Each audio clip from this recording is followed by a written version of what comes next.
Salam persahabatan dan selamat berjumpa kembali dengan cerita silat Indonesia, dalam lanjutan serial bersambung berjudul Si Tangan Halilintar, karya Asmaraman S. Kopingho. Bagian ke-9. Yang disebut Nona Siang adalah seorang gadis berusia 19 tahun yang tinggal di gedung itu, dan disebut Siang Siosia, Nona Siang oleh semua orang seperti yang dikehendaki gadis itu sendiri. Ia seorang gadis yang cantik jelita dan lemah lembut, halus budi dan ramah. Semua orang mengetahui bahwa biarpun ibu gadis itu merupakan seorang istri kedua dari Panglima Tio yang amat disayang, namun Kui Siang bukanlah anak kandungnya, melainkan anak tirinya. Dan agaknya gadis itu juga tidak merahasiakan bahwa ia bukan putri kandung Tio Cigan, karena kalau ditanya C-nya, nama marganya, ia akan menjawab bahwa nama marganya adalah Bu, nama lengkapnya Bu Kui Siang. Akan tetapi ia pandai membawa diri sehingga, biarpun di dalam hatinya Tio Chiang Kun tidak mempunyai perasaan sayang seorang ayah kepada anaknya, namun sikap pembesar itu cukup baik. Begini Chiang Kun, ketika untuk pertama kalinya Heng San melihat Nona Siang, dia seperti terpesona. Kemudian setelah kami berdua saja, dia banyak bertanya tentang Nona Siang, dan terang-terangan mengatakan bahwa selama hidupnya, dia belum pernah melihat seorang gadis secantik Nona Siang yang dikatakannya seperti bidadari. Oleh karena itu, saya tidak akan merasa heran kalau sekali ini dia sengaja meloloskan gadis pemberontak itu karena dia tergila-gila. Ternyata dia adalah seorang pemuda mata keranjang dan lemah terhadap kecantikan wanita. Kini Tio Chiang Kun mengangguk-angguk, menundukkan muka, mengelus jenggotnya dan tiba-tiba dia berkata, "Bagus. Aku mendapatkan gagasan bagus sekali. Heng San amat lihai, kami amat membutuhkan dia, dan sekarang ada jalan untuk mengikatnya kepada kami, untuk selamanya dan akan tetap setia sampai mati." Lui Tiong memandang heran. Apa maksud Chiang Kun? Aku akan menikahkan dia dengan Kui Siang. Hampir saja, Lui Tiong melompat dari kursinya, saking heran dan kagetnya. Dia melapor dengan niat untuk memburukan Heng San, untuk menjatuhkannya. Terdorong oleh rasa irinya, tidak tahunya laporannya itu malah membuat pemuda itu akan diambil mantu oleh atasannya. Walaupun gadis itu putri tiri Tio Chiang Kun, namun cantik jelita.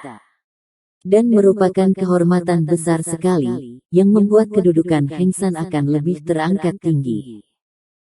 Chiang Kun, akan tetapi apa? Heng San masih muda, tampan dan gagah, ilmu kepandaiannya tinggi. Dia cukup pantas menjadi suami Kui Siang. Panglima itu kembali mengangguk-angguk. Maksud saya, bagaimana kalau Heng San tidak mau, kalau dia menolak? Kata Lui Tiong penuh harap. Hahaha, bukankah engkau sendiri yang melaporkan bahwa Heng San jatuh cinta kepada Kui Siang? Aku yang akan mengatur agar dia mau, pasti mau dan harus mau. Hahaha. Dia lalu memberi isyarat agar pembantunya itu mundur. Tio Chiang Kun tetap tertawa ketika Lui Tiong keluar dari ruangan itu. Heng San kembali ke dalam kamarnya, membanting diri di atas pembaringan dan bersungut-sungut. Biarpun dia sudah pulas, namun ketika suara langkah lembut itu memasuki kamarnya, pendengaran Heng San yang terlatih baik dapat menangkapnya. Seketika dia terbangun, namun begitu dia melihat siapa yang memasuki kamarnya, sambil membawa sebuah baki dengan beberapa mangkok di atasnya, melangkah dengan lenggang yang lembut dan lemah gemulai, Heng San tidak dapat bergerak, atau mengeluarkan suara saking herannya. Mula-mula dalam pandangannya, yang baru saja terbangun dari pulas, dia seolah melihat Ma Honglian yang melenggang memasuki kamarnya. Hatinya tidak percaya dan dibantahnya penglihatannya sendiri, dan perlahan-lahan bayangan Ma Honglian itu berubah, dan tahulah dia bahwa yang memasuki kamarnya adalah Nona Siang. Dia merasa seperti dalam mimpi. Sudah beberapa kali dia bertemu dengan gadis ini, hal yang tidak dapat dihindarkan karena mereka tinggal di bawah satu atap walaupun gedung itu luas sekali. Dalam setiap pertemuan, mereka hanya saling pandang dan Heng San selalu memberi hormat dengan membungkuk dan gadis itu pun mengangguk sambil memandang dan tersenyum kepadanya. Belum pernah mereka saling bertegur sapa dan sekarang, gadis itu memasuki kamarnya seorang diri. Seperti dalam mimpi dia melihat gadis itu, meletakkan baki di atas meja, lalu duduk di atas kursi dekat pembaringan di mana dia masih rebah telentang. Kemudian dia memaksa diri bangkit duduk dan berkata, Nona Siang, apakah artinya penghormatan yang diberikan kepadaku ini? Kenapa Nona memasuki kamar saya? Gadis itu memandang dan tersenyum. Heng San terpesona dan wajah itu sungguh mirip wajah Hong Lian. Begitu manis, begitu cantik. Bibir yang merah basah itu merekah, tampak deretan gigi putih mengintai sejenak, dan mulut yang tersenyum itu seperti menebarkan beribu bunga, seperti meneteskan sari madu. Mata itu, seperti mata burung Hong dalam dongeng. Kenapa? Apakah tidak boleh aku memasuki kamar ini, Lau Sichu? Suara itu demikian lembut, merdu seperti nyanyian indah. Tentu saja boleh sekali Nona. Akan tetapi aku tidak mengerti. Heng San hendak turun dari pembaringan, akan tetapi gadis itu bangkit berdiri, dan menggerakkan kedua tangan mencegah dia turun. Berbaringlah saja Sichu. Dengarlah. Aku disuruh oleh ayah untuk merawatmu, untuk mengobati luka di pundakmu dan memberimu obat. Karena itu, rebahlah saja, biar aku memeriksa keadaan luka di pundakmu. Akan tetapi, Heng San hendak membantah. Dengan lembut kedua tangan gadis itu mendorong pundak Heng San, sehingga pemuda itu, apa boleh buat merebahkan diri lagi, telentang. Lau Sichu, aku adalah putri seorang panglima, dan aku telah banyak mempelajari ilmu pengobatan, khusus untuk mengobati luka-luka yang terjadi dalam pertempuran. Karena ayah sayang kepadamu, maka dia menyuruh aku sendiri yang merawatmu. Nah, biarlah aku memeriksa luka di pundakmu. Dengan jari-jari lembut namun cekatan, gadis itu lalu merobek baju di pundak yang sudah berlubang itu, agar dapat memeriksa lukanya dengan lebih teliti. Luka ini cukup lebar, dan yang paling buruk adalah bahwa senjata rahasia itu, agaknya mengandung racun sehingga luka ini agak kehitaman. Aku akan mencucinya lebih dulu. Gadis itu lalu mengambil air dalam tempayan, lalu mencuci luka itu dengan cekatan. Heng San diam saja. Biarpun matanya menatap ke langit-langit kamar, namun dia merasa betapa dekatnya gadis itu dengan dia, sehingga dia dapat mencium keharuman yang keluar dari pakaian gadis itu, dan seolah terasa kelembutan jari-jari tangan mengusap pundaknya, kehangatan tubuh itu seolah membakarnya. Setelah menaburkan obat bubuk ke atas luka di pundak itu dan membalutnya, Kui Siang mengambil sebuah mangkuk yang terisi ramuan obat godok berwarna coklat. Lau Sichu, ayahku sengaja membuatkan obat ini untukmu. Aku tidak mengenal obat ini, akan tetapi kata ayah, obat ini baik sekali untuk menguatkan tubuh, dan menjaga agar pengaruh racun tidak menjalar lebih jauh. Minumlah Sichu. Heng San melihat obat dalam mangkok itu masih mengepulkan uap panas. Biarlah agak dingin dulu, Nona. Tio Chiang Kun sungguh baik sekali kepadaku, dan aku amat berterima kasih kepadanya. Sichu. Ayah tentu saja suka kepada Sichu, karena Sichu adalah orang kepercayaannya, dan Sichu sudah banyak membuat jasa besar membantu ayah. Akan tetapi engkau pun amat baik kepadaku, Nona. Aku hanya mengenalmu sebagai Nona Siang. Sebetulnya, kalau boleh aku bertanya, siapakah nama lengkapmu? Gadis itu tersenyum dan menatap wajah yang tampan itu. Diam-diam, sejak bertemu dengan Heng San, ia memang merasa kagum dan tertarik. Pemuda ini tak pernah memandang dengan kurang ajar, seperti para jagoan lain kepadanya, melainkan bersikap sopan sekali. Sepasang mata bertemu pandang dan bertaut, lalu gadis itu menundukkan muka. Namaku, Bu Kui Siang. Heng San memandang heran. Marga, Bu. Ah, belum tahukah engkau, si Chu? Tio Chiang Kun itu adalah ayah tiriku. Ketika ibuku menjadi istrinya, ibu sudah janda, dan aku ketika itu baru berusia 2 tahun. Dan, ayah kandungmu. Kata ibu, ayah kandungku dahulu adalah seorang perwira, pengikut pasukan Gou Sam Kui, dan tewas dalam perang. Ibu dan aku menjadi tawanan, dan akhirnya ibu diperistri oleh ayah tiriku itu. Ah, sudahlah si Chu, kau minumlah obat pemberian ayah ini. Kata Kui Siang yang agaknya tidak suka menceritakan riwayat ayah kandungnya.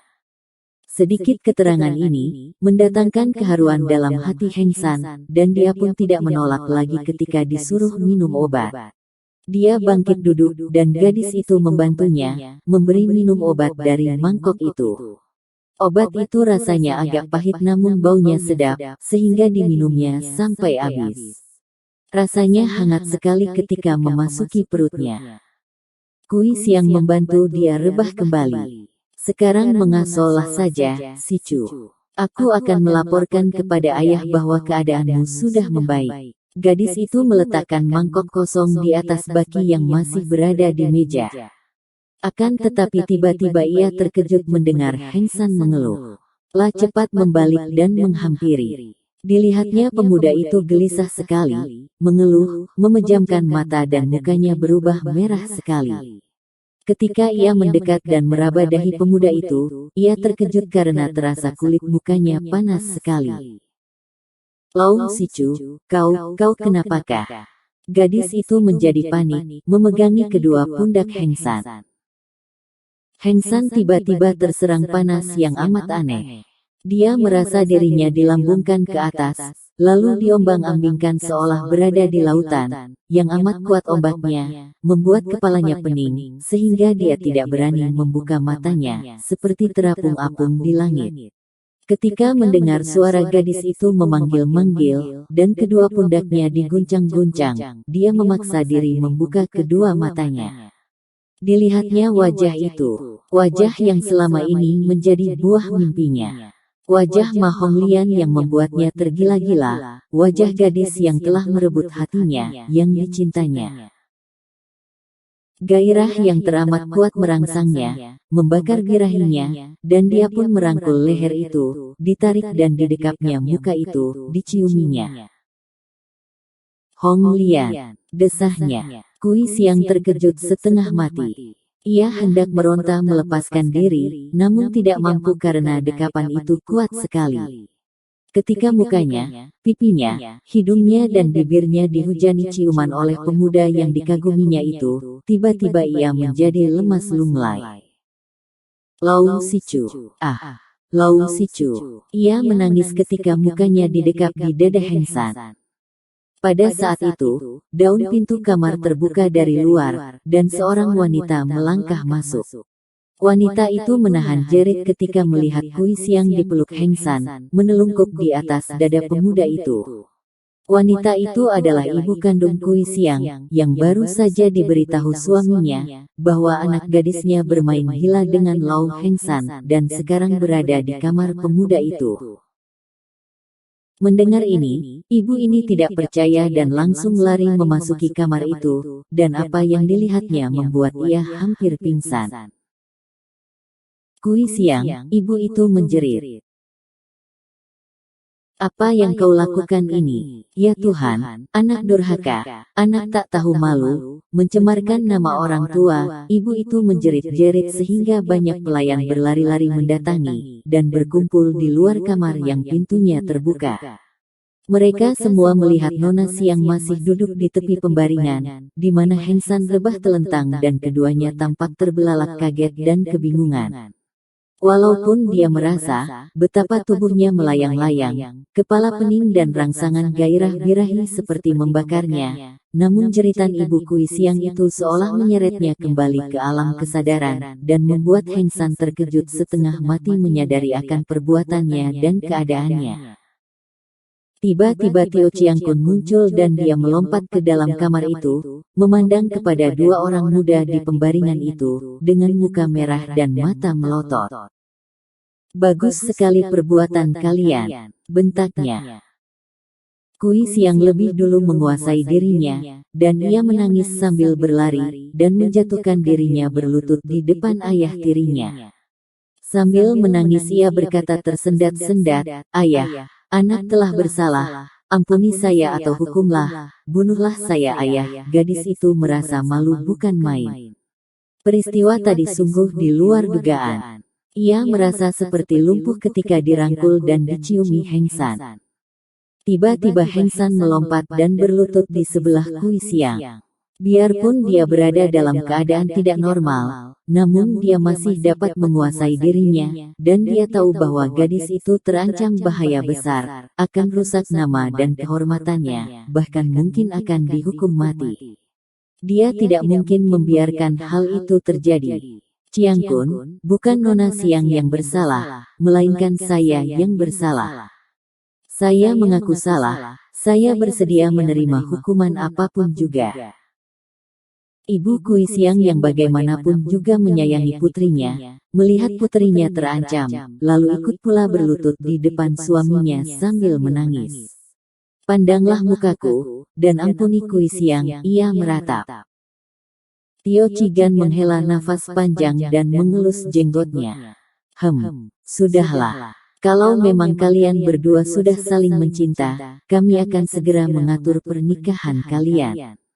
Setelah berkata demikian, Tio Chiang Kun meninggalkan kamar itu, dan segera mengeluarkan perintah, agar segera dipersiapkan pernikahan, yang harus dilangsungkan 3 hari kemudian.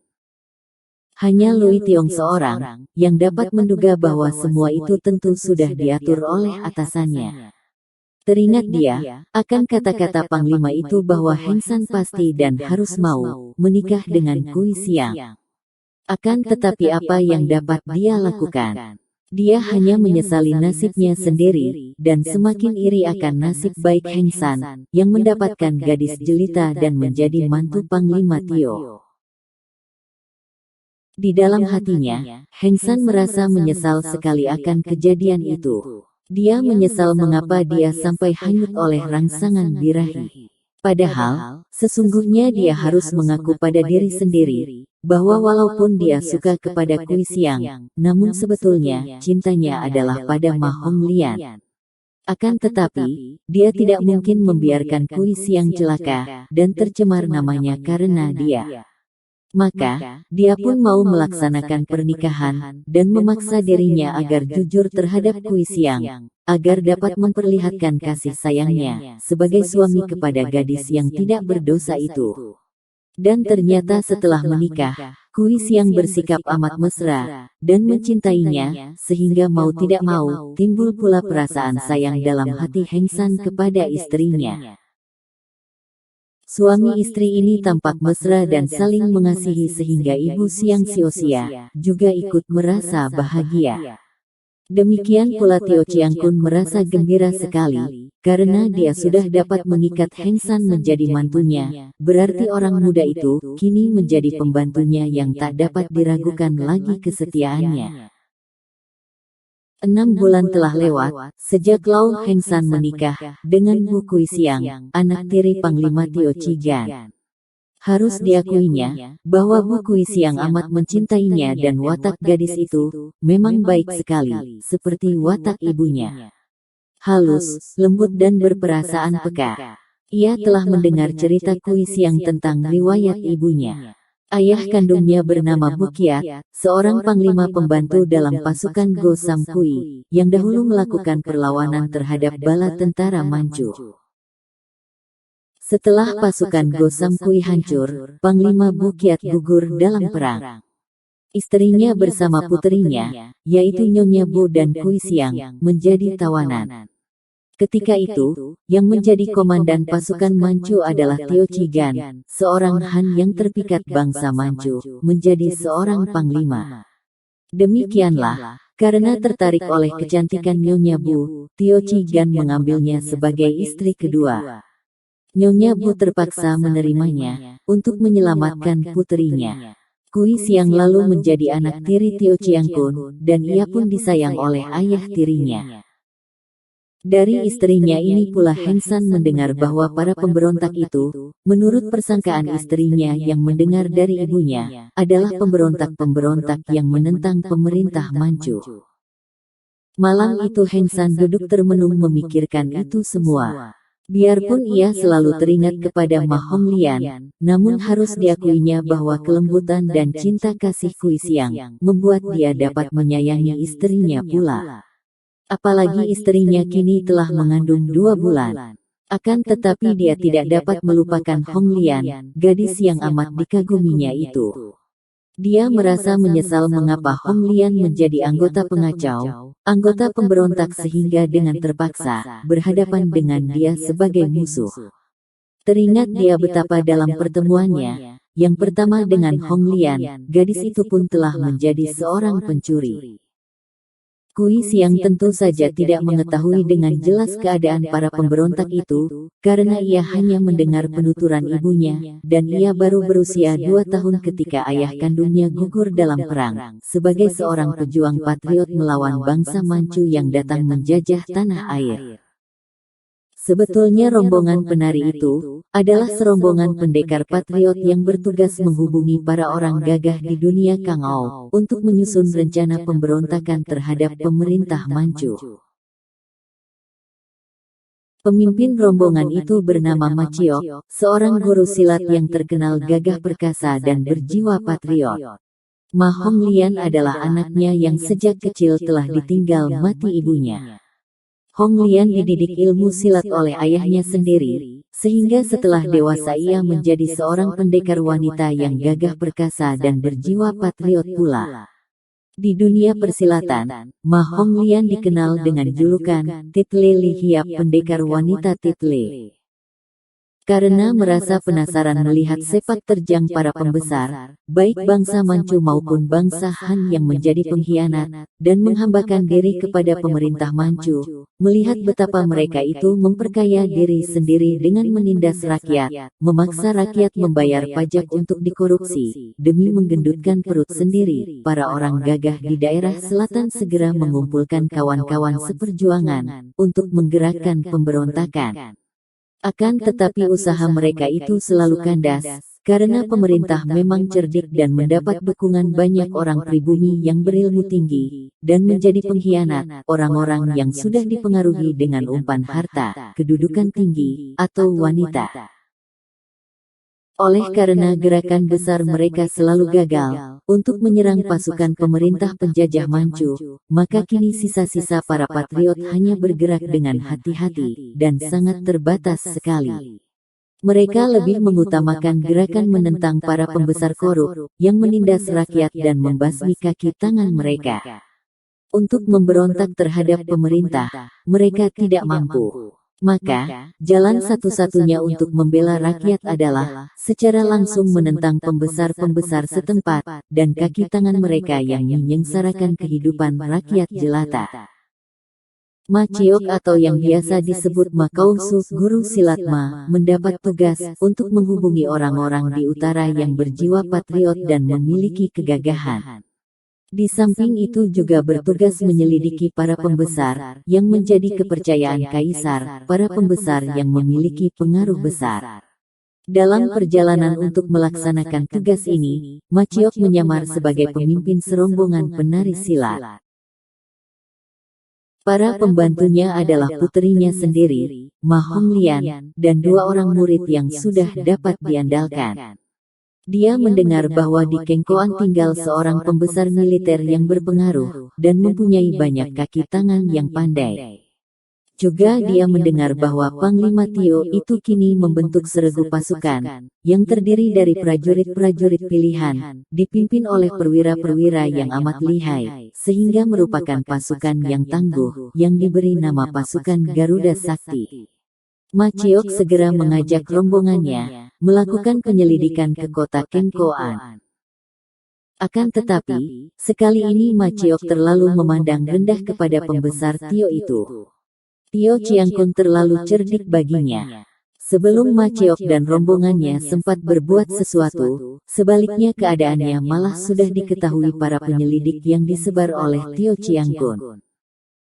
Sama sekali Ma Cheok tidak tahu bahwa di dalam kuil di mana dia serombongannya bermalam, atau di tempat-tempat makan dan di mana saja, telah tersebar mata-mata yang lihai dari Tio Chiang Kun.